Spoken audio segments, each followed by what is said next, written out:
In the meantime, as you know, that we had a lot of pressure from the West, from the United States, from Europe to on our Russia ties. Uh, in fact, they wanted us to reduce our ties with Russia in general. In defense, Europe itself has been buying more gas and oil from Russia than we have. The United States itself has been buying uh, uranium and palladium and other things. And in fact, Putin said recently that their trade with the United States has gone up. Joining me on Global Pulse tonight is Ambassador Kanwal Sibal. He's former Foreign Secretary of India. He's somebody, of course, who has also served as India's ambassador to many countries, including Russia. Thank you very much, sir, for joining me on Global Pulse. My pleasure. Let me begin by asking you this. Now, a lot seems to be riding on this high profile visit that President Putin is going to undertake to India starting tomorrow. This will be his first visit to India since the outbreak of the Ukraine war. Therefore, I think it'll be safe to say that the world is going to be watching this visit very closely. How are you looking at it, sir? What does this visit mean for India Russia ties in your assessment, and how do you think the world is viewing it? Couple of things. First, that the fact that he's coming even after 4 years to India doesn't mean that the two principals haven't met before. In fact, they've had a summit meeting earlier. They have interacted with each other at the G, at the BRICS meetings, and as you know, at the SCO summit recently in China, he and Modi and Putin had a very cordial interaction. Uh, Prime Minister has visited Russia. He has talked to uh, Putin. They have discussed the Ukraine conflict.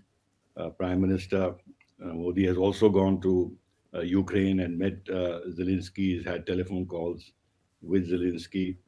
So it's not as if this visit by President Putin is something which is dramatic in that sense. No, it's the continuation of long-standing summit-level interaction between the two countries, which was uh, interrupted by COVID, essentially.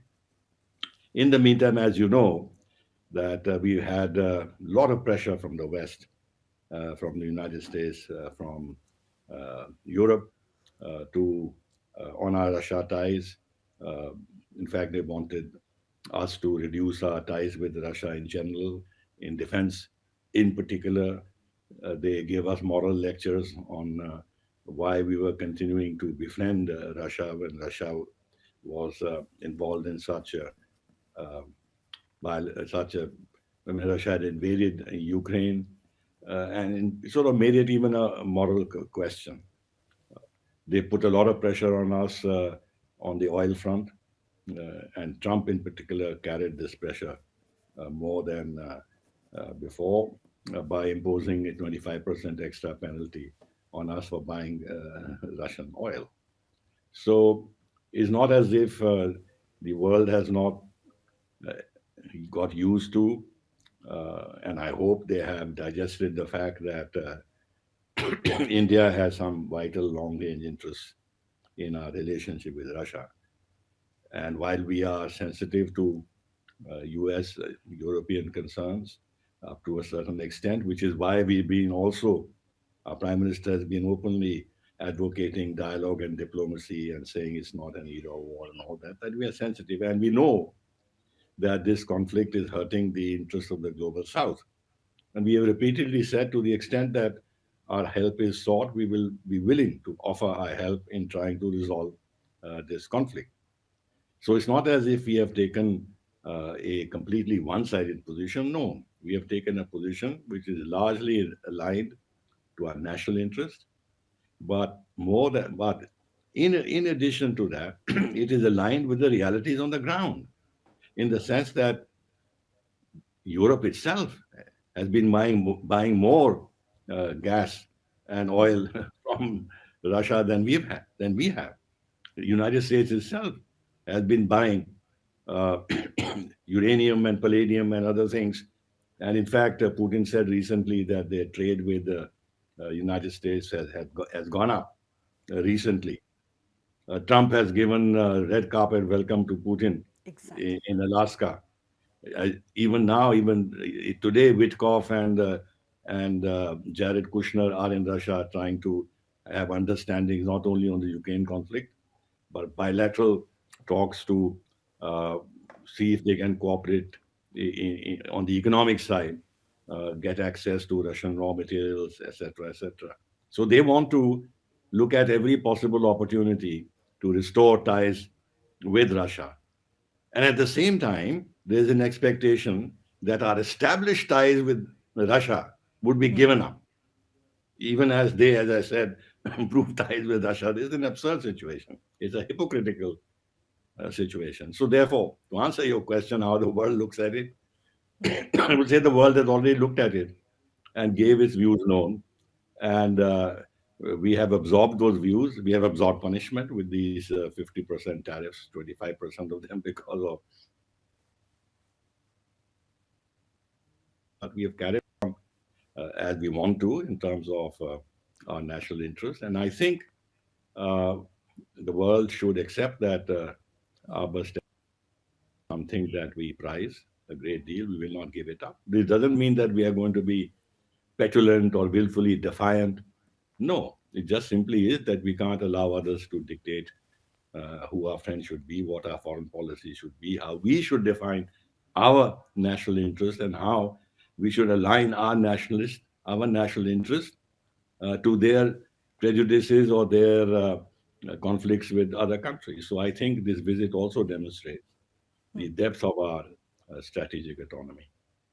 Absolutely. So you're quite right in pointing out how America has been so hypocritical, really, in its treatment of India vis-a-vis its own conduct of relations with Russia. And this is perhaps yet another instance of India asserting its strategic autonomy as much as, it is sending out the message that it deeply values its historical ties with Russia. Now, sir, on the eve of this important visit by President Putin, Kremlin spokesperson Dmitry Peskov said at a press conference, "We are ready to go as far as India is ready." And he also made the point that Russia China ties, which as we know have been strengthening, do not take away in any way from India Russia ties. In fact, President Putin also has talked about how he wants to elevate cooperation with India in all sectors. Many have said, Russia and China have this no limits partnership. Do India and Russia need to consider expanding their relationship significantly along those lines? How would you read some of these statements that have come from the Kremlin in the last couple of days? I think these are very significant statements, and their importance should not be underestimated. This is this is a new line Russia has taken. They've never taken this line before. That there are no limits to our partnership with India. We are willing to go as far as India wants to go with us. In fact, for the first time, they used the phrase "no limit to partnership" was with China. Yeah. So, in a sense, they are conveying that our relationship with India is as important as our relationship with China, and therefore these two relationships would be progressed, will be built upon separately, and they see no conflict in this. And this should remove many of the concerns that have been expressed in India and are being expressed in India that since Russia is getting very close to China, we can't rely on Russia as much as we could before. Uh, Russia may not remain as trustworthy and reliable a partner because it will be influenced in its dealings with India by China's pressure, etc., etc. Now, this kind of a statement made publicly uh, rejects that kind of an interpretation. Number one. Number two, uh, it also means that Russia is willing to open up its market to India because that's been a weak point in our relationship. Our exports to Russia are 5 point some billion dollars, the figure of our trade got inflated because we started buying huge quantities of discounted Russian oil, and the figure went up to $70 billion. Now, with the sanctions imposed on Russian oil companies, India, perforce, whether it likes it or not, will have to draw down on the purchase of Russian oil, and the figures will become much less impressive than they have been looking. Which means that in case we have to reach the figure of $100 billion, which Peskov mentioned we should try to achieve by 2030, then something new has to happen, which is that we, Russia has to look at opening up its market more, in, you know, make its regulatory processes and its registration processes less dilatory so that we can export more pharmaceuticals and agricultural products, electronic products, etc., etc. We are also now beginning discussions on signing an FTA with the European Eurasian Economic Union, which would be helpful in opening up the Russian and Central Asian markets. So, in that sense, there's work to do, but we are heading in the right direction. And as you know, and as I see from the media, India and Russia are organizing a massive business meet uh, at the in Delhi with huge numbers of Russian businessmen that have come here and our businessmen who will be participating, and hopefully some results in due course will be achieved. So the thinking and the trend is in the right direction, though I think it'll take time before we can reach the kind of levels of trade that Peskov is mentioning. I didn't mention the area of pharmaceuticals. That's very, very important in terms of prospects of our increased trade with Russia. So, what do you think we can expect in substantive terms from this visit? Um, we are given to understand that there is going to be no fresh defense deal inked during this visit. But of course, as you know, defense ties historically between India and Russia have been extremely significant. Russia made S-400 missiles, played a stellar role during Operation Sindoor, India's military operation against Pakistan earlier this year. Now, there is talk about S-500s as well. What do you think we can expect from this visit, not just in terms of defense ties, but energy, cooperation in the energy sector, and the trade imbalance between the two countries that you referred to? Well, the trade imbalance element I've already addressed, and I think a lot of work needs to be done on the Russian side because we will continue to buy a lot of things from Russia. For example, fertilizers. Uh, there's great need of fertilizers. In fact, when the Chinese put some restrictions on us, we Prime Minister talked to Putin, and Putin made some particular quality of fertilizers available to India. Uh, we can buy more raw materials. Coking coal is something that we are buying, and we can buy more. LNG, in fact, there is a contract on the ground with one of our companies, a long-term LNG contract. That is also potentially something that can give more volume to our trade relations. We are being invited to invest in Russia's Far East because there are a lot of resources there, and we can take advantage of our investments by bringing the products that we produce or the raw materials that we produce, bring them to India. And there is this Vladivostok Chennai corridor, which can be activated. So there are these prospects there on the defense side. I think our defense secretary did make the statement publicly that you should not expect any new defense contracts during this announcement of new defense contracts during the visit. But at the same time, our defense minister said publicly that we would be interested in buying more S-400s if Russia can make them available, because we are aware that Russia is itself involved in a conflict and therefore needs all these weaponry for their own needs, for their own prosecution of the conflict with Ukraine. But hopefully, if there is some kind of a settlement of this conflict sooner or later, then the Russian defense sector, defense production sector will get freed up, and Yeah. things that we want, we may be able to procure them more easily. But for the moment, there is some difficulty, no doubt. As regards S-500, I think let's not jump the gun. There are still 2 units of S-400 that Russia has to supply, and they've got delayed. But in due course, if the if the situation so demands, and given the reliability of S-400, if there's a more advanced weapon available, then possibly India could go in for that. There is talk about Su 57, 57. 57, but uh, I think we should keep that ball rolling because we also want Atam Nirbharta. We have the AMCA project. We already have Sukhoi Mk-30s. Um, uh, we have Rafales. So there are other contestants in the field.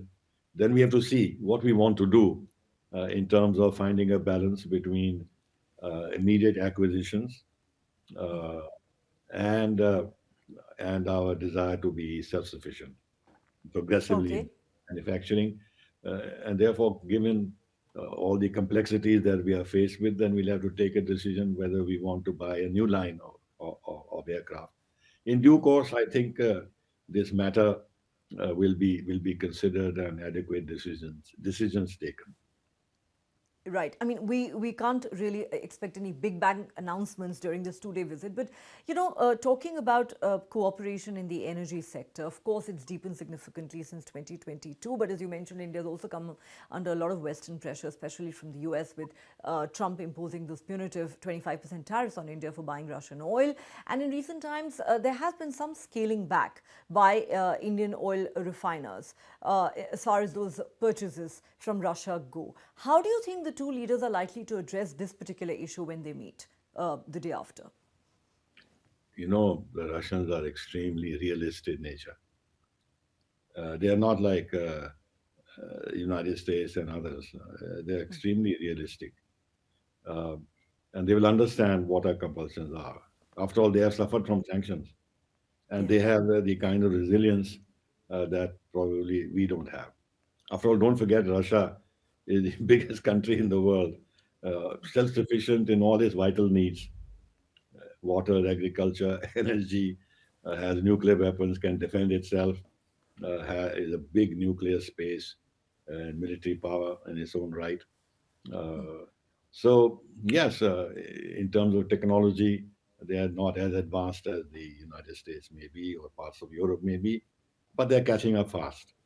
Uh, so they have that kind of, and then of course they have China next door, where China itself is targeted by the United States, and there's a very unstable relationship with potential threat of sanctions. And some sanctions were applied both ways, but they have stepped back a little bit. But still, the Russia-U.S. relation, the China-U.S. relationship is not settled at all. And Russia and China are neighboring countries, contiguous borders, and China is the biggest manufacturer in the world. It can provide all the consumer goods that Russia needs, and in other ways can actually come assist Russia in bypassing the sanctions and providing to meet its basic needs. We don't have that kind of cushion. We are much more vulnerable. So therefore, I expect Putin, being extremely realist in nature, would understand what our compulsions are. And therefore, the idea would not be to bemoan the fact that our purchase of oil will go down inevitably, but to see how it can be compensated by expanding ties in other areas so that a thrust is given to the relationship. See, the political thrust is there, undoubtedly there. Now the thing is to give it an economic thrust, and that economic thrust should not be based on the vagaries of oil sanctions and stuff like that. It should be deeper than that, more broad based, which is why some of the things that I mentioned earlier will have to be addressed. But even on the oil side, don't forget that our largest investments in the energy sector anywhere in the world are in Russia, over $20 billion. And Russia has been inviting us to invest more in the Arctic fields and this and that. So when these things open up, I think India will take this up and be willing to invest more, and that will actually boost the even the energy relationship with Russia in due course. Okay, so as you mentioned earlier, we know that the US is making frantic efforts to end the Russia Ukraine war. Trump's special envoy Steve Witkoff and son in law Jared Kushner have met Putin at the Kremlin, and there has, of course, been no breakthrough. That's what we're told. Would it be safe to assume that when Prime Minister Modi and President Putin sit down for their bilateral meeting on Friday, they are going to discuss the Russia-Ukraine war? And last time Putin, Prime Minister Modi and Xi Jinping met at the SEO summit and there was a lot of bonhomie, Trump didn't seem to be very happy. How do you think Trump is going to look at this meeting between Prime Minister Modi and President Putin in New Delhi? Well, as I said earlier, he himself is reaching out to Putin, and he's already given, as I said, red carpet treatment to Putin in Alaska. They talk to each other all the time. So Trump can't take the position that I will renew my ties with Russia and make them closer, and we will trade with each other. We'll invest in Russian raw materials and this and that. But he will look askance at what Prime Minister Modi and Putin and India and Russia are doing. This is not a sustainable position to take, and we should not be overly bothered about it, whether he likes it or not. The point is, despite all that he's doing towards vis-a-vis Russia and the and re-engagement of Russia, he's not lifted these 25% extra penalties on us. He He's still hasn't. using it as a weapon, and I anticipated that he's not going to remove these before Putin's visit here, because it would seem as if he's encouraging India and Russia to come together if he were to do that. Yeah. So maybe after this visit is over, if good sense prevails, he may do it. But he's still trying to use that as a weapon against us. So I won't be too bothered. Yes, of course. Uh, Look, the CATSA legislation, which is still on the table, can be activated by the United States if we go in for S-400s or whatever else. Uh, So that is there. But we've not been deterred by this potential weapon that the United States has, by our defense minister saying publicly that we are willing to acquire more S-400s if Russia can provide them. So we are maintaining our position. Uh, so there it is. I think it's not an easy situation because America is a difficult partner, and they are targeting India, to my mind, totally unfairly. We've done nothing to provoke the United States. They've done everything to provoke us, but that is the style of uh, Trump and the way he does business with the rest of the world, not only with India, but he has humiliated his allies in Europe and in South Korea and in Japan. So we are not the only victims of his irrational policies. But there it is. We have to deal with the real world as it is, and see how we can navigate it in the best way possible. Absolutely. So, final question before we let you go. You've expressed strong views on this joint opinion piece that was written by three European ambassadors to India, slamming President Putin ahead of his visit to India. The ME has reacted saying it's unusual and unacceptable for them to comment on third country relations. You said that this is breach of protocol and, in fact, amounts to foreign interference in India's affairs. Why? Did you take the view that you did? Today, of course, the Russian ambassador Denis Alipov has also written an article in the Times of India hitting back at Europeans and accusing them of treachery? Firstly, in my entire diplomatic career, I have not seen this happen anywhere. There is something called diplomatic protocol. Of course, it has been breached in various ways. Normally, when you are a credit to a certain country, uh, you don't uh, criticize that country's relationship with a third country. That is, see, your purpose as ambassador here is to handle your relationship with India and not bring in extraneous factors, our relations with third countries, into the equation. If anything has to be said, it should be said at the headquarters. They are free to say, as they have been saying, that they don't look very positively at what India is doing with Russia. But for an ambassador here, why should he say that? Firstly, uh, secondly, this has been done consciously, deliberately, just a few days before Putin's visit, in order to muddy the atmosphere if they can, and give ammunition to those kind of forces and elements in this country, which would be receptive to Western criticism of our policy towards Ukraine. And that's why I said indirectly they're boosting those activists and those elements, and therefore constitutes an interference in our internal affairs. And also, uh, you know, if they wanted to express their uh, views on, uh, on Russia, which they have been doing, it's not as if this is the first time that they've done that.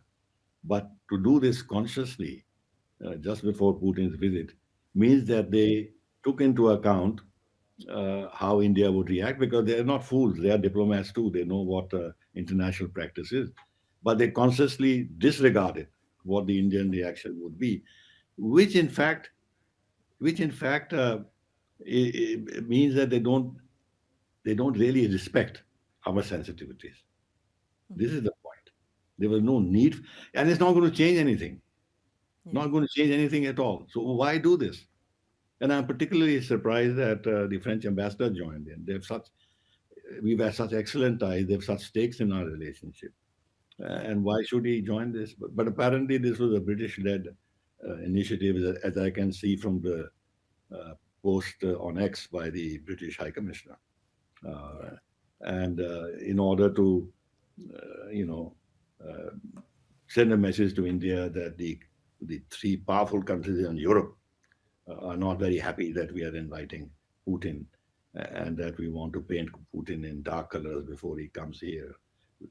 And that would somehow, they think, convey a certain message to India. They're quite mistaken. Yeah. This is quite, quite, quite unnecessary.